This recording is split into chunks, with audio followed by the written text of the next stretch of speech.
hanner a hanner. Ie, 50 i'r un, so mae'r cydymffurfiad yn gallu rhoi fyny at 50 o farciau a'r marchogaeth yr un peth. Os oes yna cyfartaledd o ran y marciau, yn yr adran yma, cydymffurfiad sydd yn cael y dewis ola. So, os ydy'r cydymffurfiad yn fwy, mae o'n mynd gyda'r beirniad y cydymffurfiad. A dwi'n meddwl mae hynna i gadw teip, bod y cydymffurfiad yn edrych am y teip Cymreigedd. Felly mae hynny, wrth gwrs, yn y Sioe Frenhinol yn holl bwysig.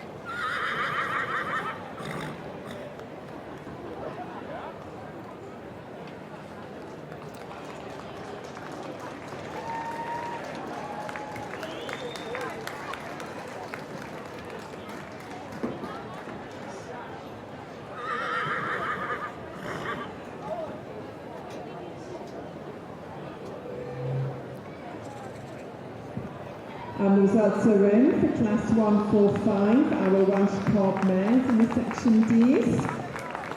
Thank you very much to all those that competed this morning. 24 in this class, a very healthy, well-attended class here this morning. So thank you to all those now retrieving the ring. And gyntaf felly, first place goes to 1551, Claire Hope with Heolas Cydfrwy. And Iron, second place, goes to 1557, Charlotte and Christine with Gyfrwy Classic Edition, written by Mare. And trydydd, third place, goes to 1540, Serena Crump with Llanach Dino.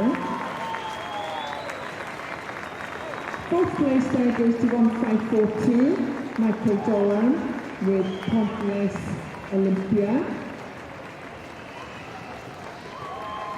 Fifth place. Dyna chi olygfa gosgeiddig ac un sydd sicr yn dod â gwen i bawb yn yr eisteddle. Heolas Prydferth yn eiddo i Claire Hope yn fuddigol. Y dosbarth Caseg dros 4 oed ar adran Cobiau Cymreig tan Gyfrwy. Dwi'n gosod pob cynadwraeth i ni nawr os ydyn nhw fynd o amgylch y prifgylch. Thank you very much for showing your appreciation there to our winners of class 145, the Welsh Cob mare, 4-year-old are over in the section D class. Enjoying the lap of honour in front of the main grandstand. Enjoying a good gallop there with your cheers and round of applause which every riding winner appreciates. Congratulade mawr I chi gyd.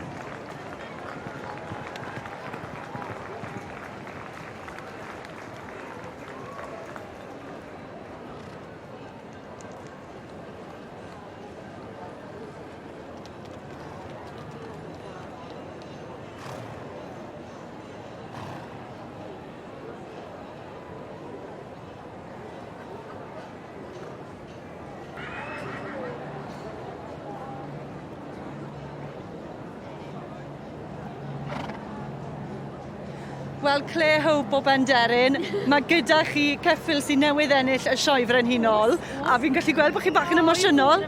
Gwedwch wrthai hanes am y ceffyl yma nawr. Okay, hanes y ceffyl, mae cafodd I magu ar y ffarm ble ni'n byw, da Ieuan Morgan, a oedd hi'n anreg pen blwydd I fi yn 50.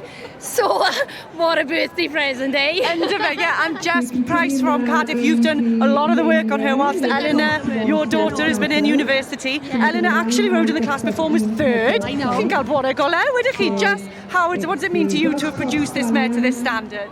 She's a real young baby and she's just so excited for the future on it, and she just went in that ring and you would have thought that she'd done it for years. I'm delighted with her. Well, I think Claire is very delighted as well. You've got a third prize winner and a winner. Good luck in the championship. Pob lwc gyda popeth.